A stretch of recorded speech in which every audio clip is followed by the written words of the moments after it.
Everything that is talked about here, discussed here, is my own opinion, is my own educated theory, my own hypothesis, is my own thoughts, and it's never intended to hurt anybody by discussing this.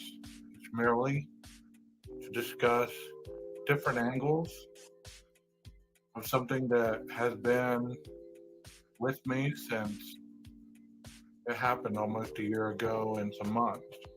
So, first of all, I'd like to discuss the traits of a serial killer.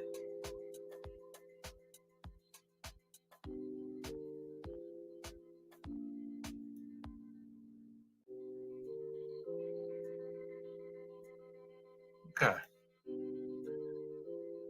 hope the sound in the background doesn't irritate people. An expert revealed the 12 key traits common in serial killers, and some of them might surprise you. This is Business Insider. Smooth talking, but insecure.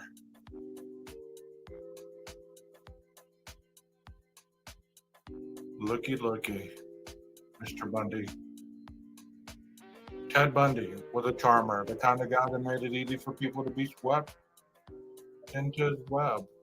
I liked him immediately, but people like Ted can fool you completely. Today in Rule, author of the best-selling Stranger Beside Me, but her experiences with Bundy, a man she considered a friend. I'd been a cop, had all the psychology, but his mask was perfect. I say that long acquaintance can help you know someone, but you can never really be sure. Scary. Look at the last part of that where she said, knowing somebody can be scary. Thinking you know somebody and then you find out that they're a serial killer. Imagine how that would play in your head when you found this out.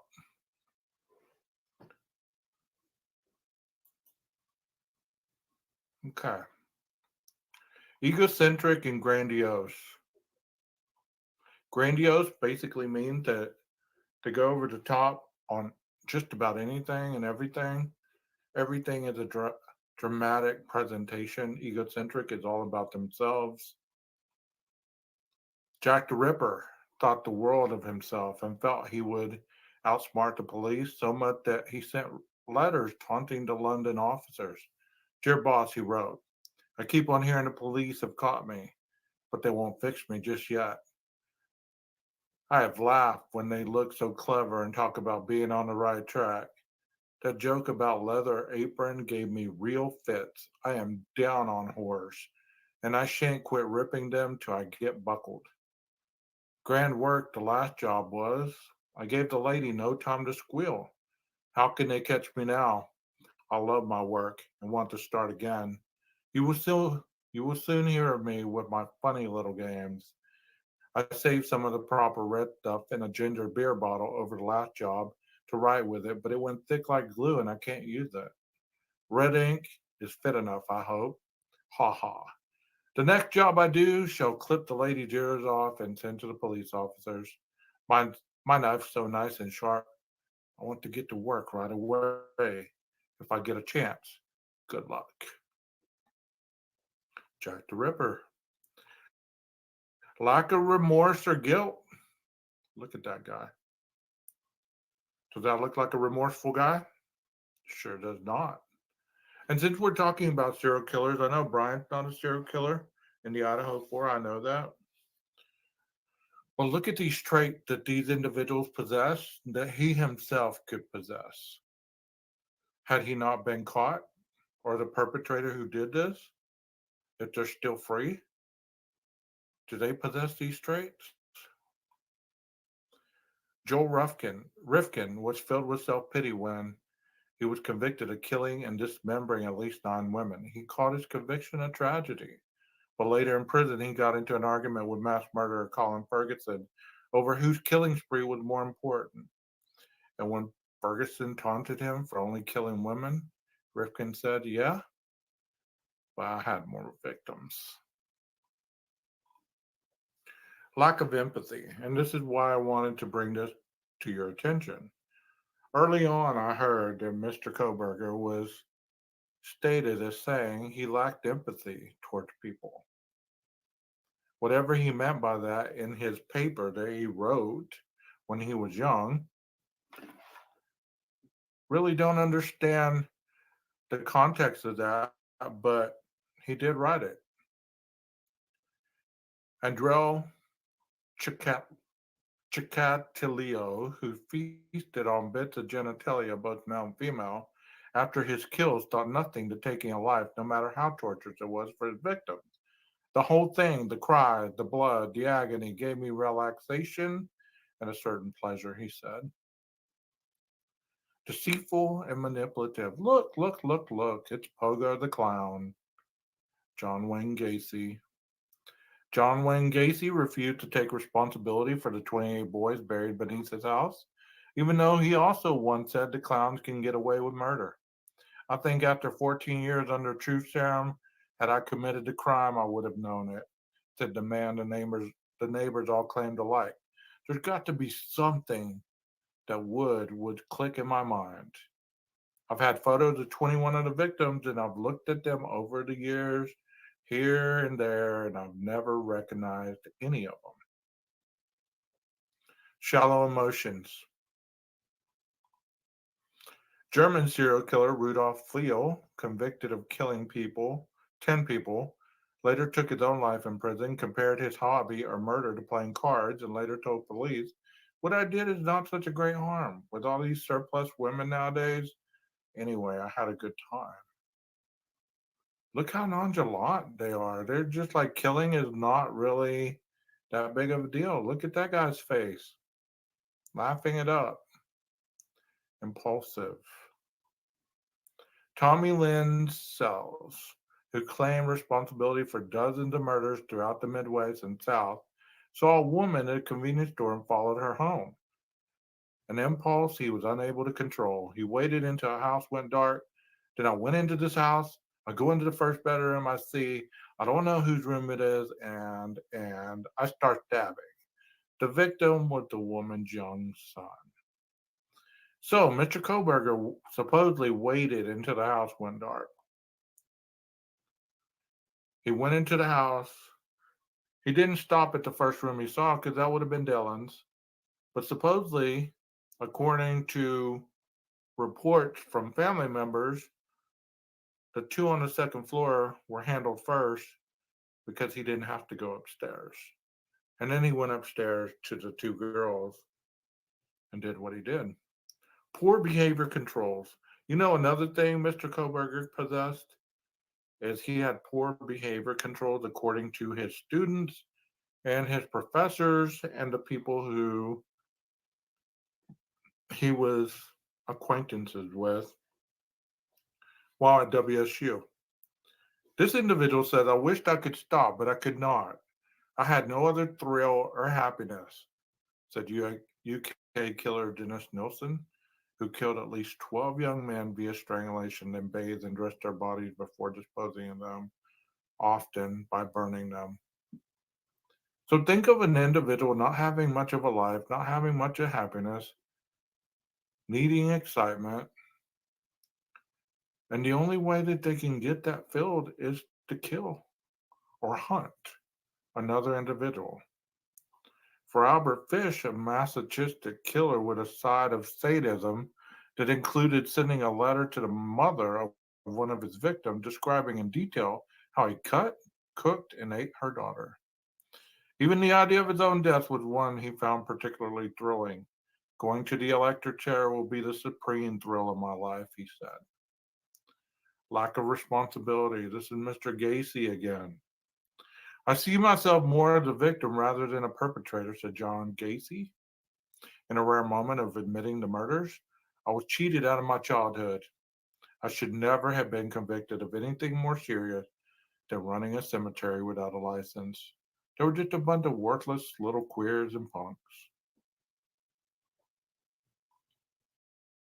Early behavior problems.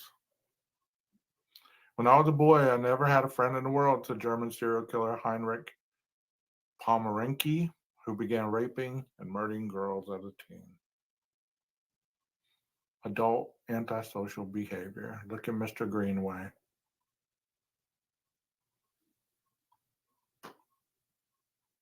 Gary, did I say Greenway? I meant Ridgway. Gary Ridgway pleaded guilty to killing 48 women, mostly prostitutes, who were easy prey and were rarely reported missing, at least not immediately. I don't believe in man, God, nor devil. I hate the whole damn human race, including myself.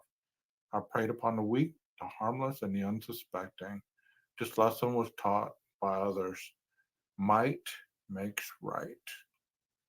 But think about what he just said. He didn't care. He didn't believe in man, God, nor the devil. So he became one. Let's look at this next article on Fox. It says Idaho murder investigators can identify the knife without it being found, forensic experts state.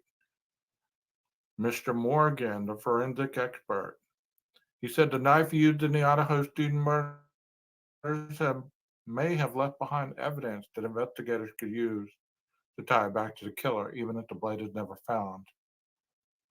We know what happened. The four Idaho students were killed in the middle of the night by supposedly graduate student Brian Koberger.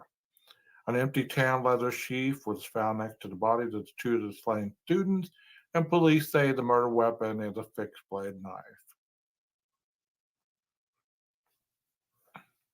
While the knife itself is still missing, forensic expert Morgan described on Dr. Phil Thursday how the weapon could still be identified and linked to the killer.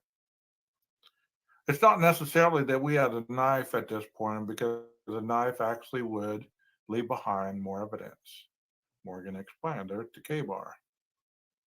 Fixed blade knife, meaning that the blade stays in one position.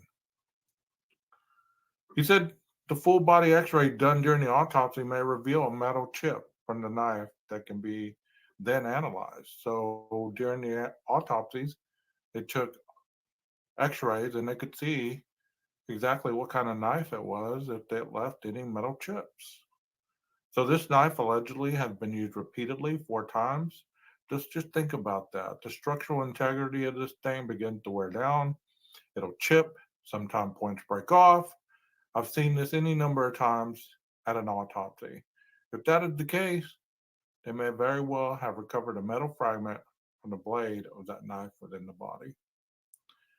He then explained how metallurgical analysis can be used to trace the knife back to a specific manufacturer, which could help investigators figure out where the knife was sold and who purchased it.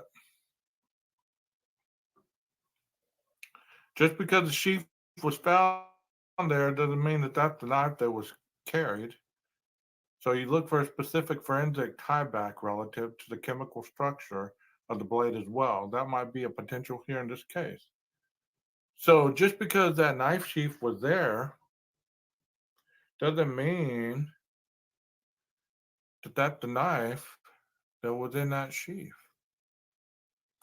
But they're going to be able to tie back relative of the chemical structure of the blade as well. So if any of those chips in that blade were found, they're going to be able to tell it.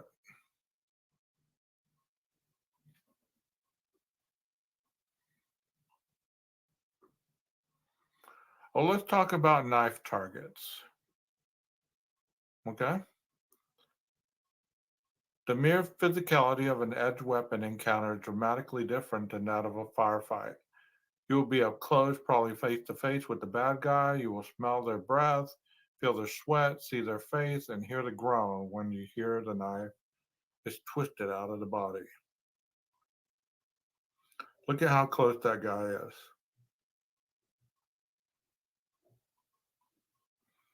Using one arm to subdue him. The mere physicality of an edged weapon encounter is dramatically different than that of a firefight. You will be up close, probably face to face, Like I just said, you'll smell his breath, you'll feel his sweat, see his face, and hear the groan when a knife is twisted out of the body. Putting a blade into someone's throat, twisting it, and then tugging it out is not a pretty sight. Sorry for the graphic there. Slashing attacks, while devastating in appearance, are usually superficial in nature and are not usually life threatening. Stabbing attacks, on the other hand, do not look good on the surface, but the internal bleeding and damage can be extensive. Keep in mind that heavy clothing may provide protection from both slashing and thrusting attacks. So, were the individuals that night wearing clothes that protected them from slashing and thrusting attacks? You have to ask yourself, were they wearing pajamas? Were they still in their party clothes? I mean, if you looked at the clothes that they were wearing while they were out at the grub truck, Kaylee and Maddie had on a little pink shirt and some jeans and some boots and a coat. Kaylee had on a sweatshirt and some jeans and some white shoes. So I don't believe that any of that clothing would have been sufficient enough to stop a stabbing. When using a thrusting attack, the blade should be twisted when withdrawing it for two reasons: to break the naturally occurring suction and make a larger wound channel. See, there's stuff like this that anybody can research and anybody can read and anybody can get the knowledge of what happens once you do these things. I'm not going to read the rest because it's pretty graphic, but you can read it if you want. Remember, the bad guy may not know he had been stabbed or cut. Most individuals who are attacked with an edged weapon say they thought they were being punched and had no idea that they were stabbed. That's terrible. That's terrible.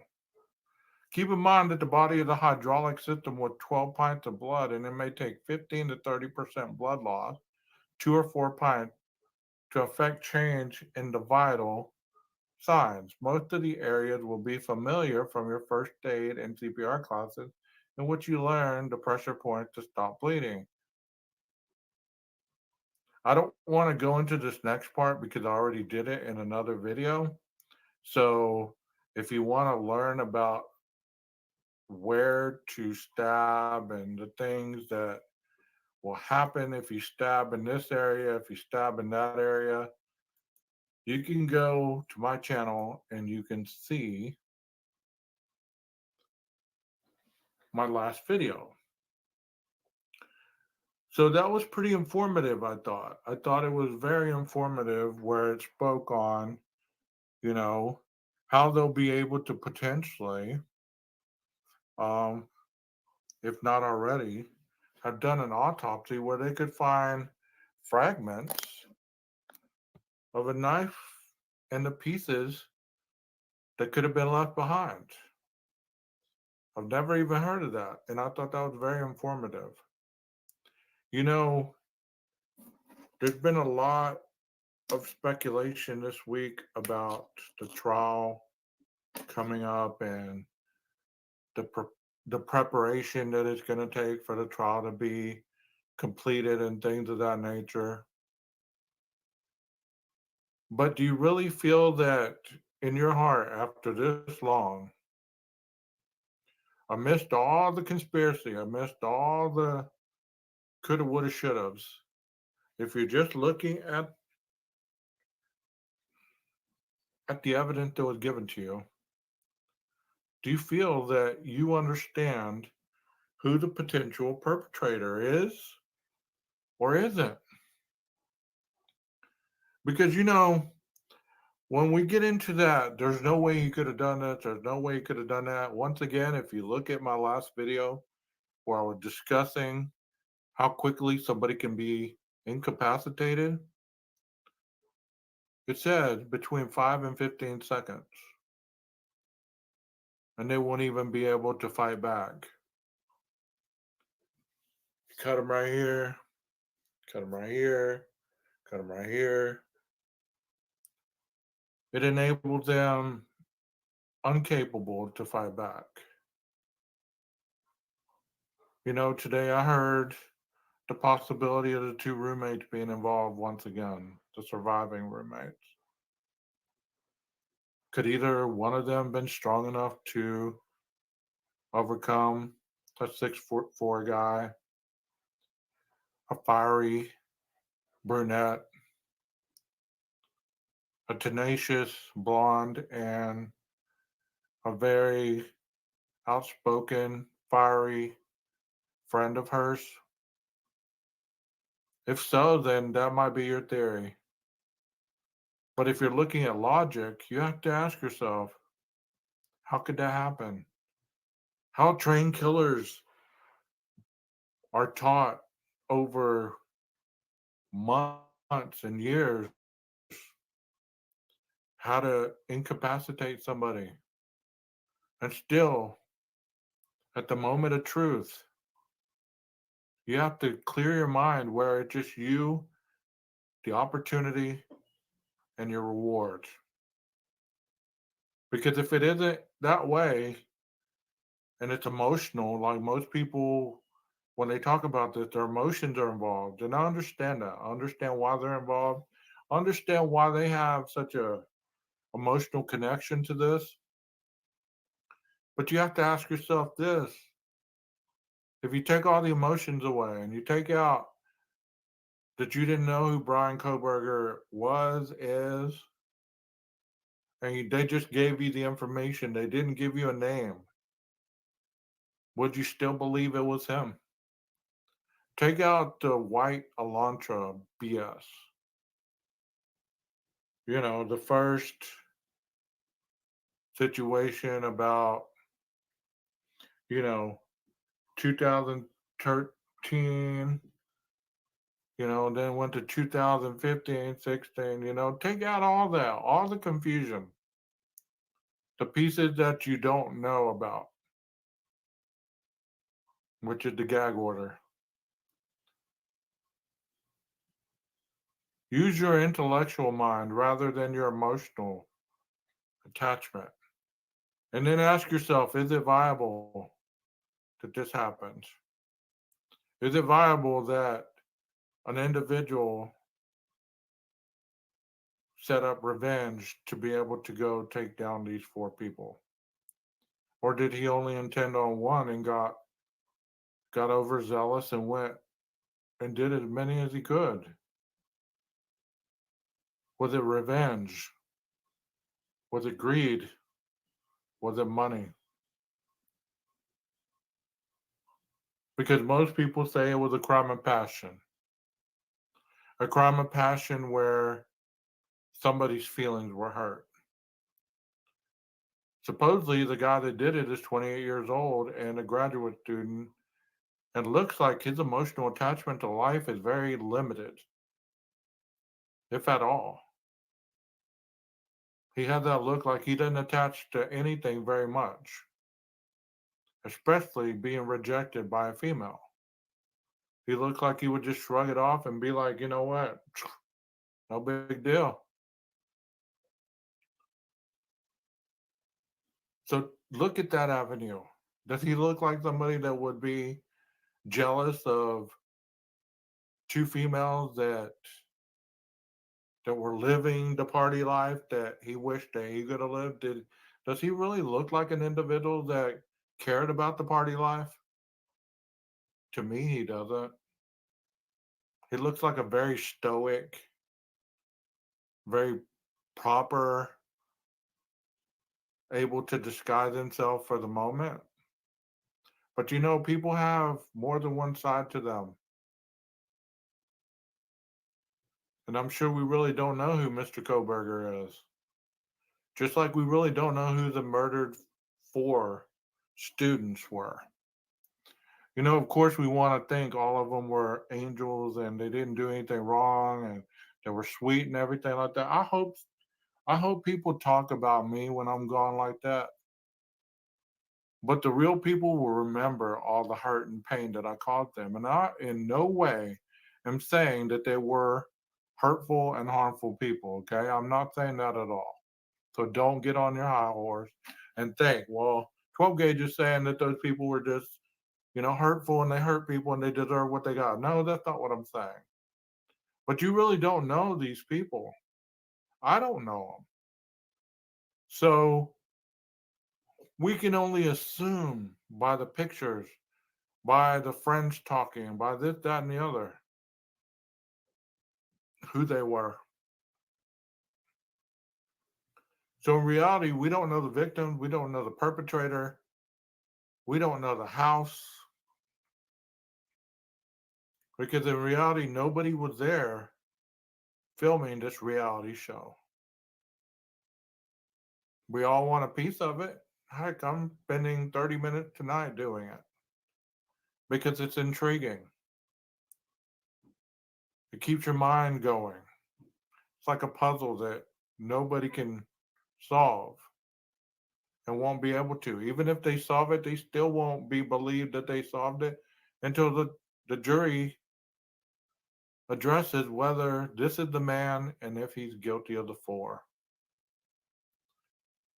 So don't stress yourself out over this because the emotional attachment, if you have that, you need to look at what reenactment in your life is being triggered by this attachment to this case. Did you have somebody in your family murdered and then never caught them, left you with unanswered questions? Did you have domestic issues? Did you have drug issues? Did you have crime issues? Were you a criminal? Were you this, that, and the other? So therefore you can understand it or you can state that you feel this and that and the other. Because in the end, we all do not know. I was wild at that age too. That doesn't mean I could understand what a 19, 20, 21-year old does today because the time isn't the same. A lot of people say, well, did you even go to college? To some of these people. And of course they did, but it wasn't the same. The drugs weren't the same. The parties weren't the same. The hazing, all that was not the same. So to sit there and say that you understand it because you once went to college and you may have been a frat and this and that and the other, unless it was last year, you really don't get it because things change really quickly. So I want to leave you with this, okay? Because I got to make some phone calls. It's funny how people don't mess with you until you're doing something like this. I want to leave you with this. Try to imagine, instead of looking at this as a crime that needs to be solved, look at it as a situation where it really makes logical sense with logical thought. Because in reality, all these Linda Lane footage, all the Taylor Avenue footage, all the Banfield footage, I ask you to stop making that like somebody was filming a movie at each of these locations, and the only thing that was being shown was evidence of a crime committed. Because a lot of that was just Saturday night in a college town. A lot of that was just kids, being loud, rowdy, dressing up, scaring people, whatever it was. But since we don't know the answer, we're going to put these players in a situation where they were in the limelight at the wrong time, at the wrong time, at the wrong time, at the wrong time. The grub truck. I've seen so many videos where they've dissected every person at the grub truck. They've talked about this person. They've talked about that person. They've dug into their family. They've dug into their family. You know what? I would have hated to be at that grub truck that night because God knows what people would have dug up on me, my family, and it's out there forever. But in the name of justice, people do this every day, not realizing the implication that they're putting people's lives in. And the First Amendment is free speech. That's the beauty of what we do on these platforms, have free speech. But after a while, free speech is no longer free. When we start harming people with our words, putting them in a light that they can't escape from, even if it's true, we have no right to put people in places where we really don't know they belong. And we're not investigators. I'm not. I'm not a cop. I'm not a judge. I'm not a jury. I'm not any of that. But I am smart enough to put my mind to work on certain things that could be this or that. I haven't discussed a lot of my theories, but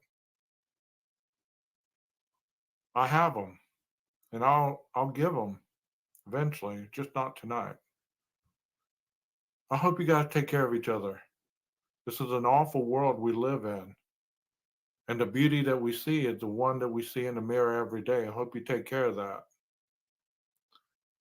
Till next time, I'm out.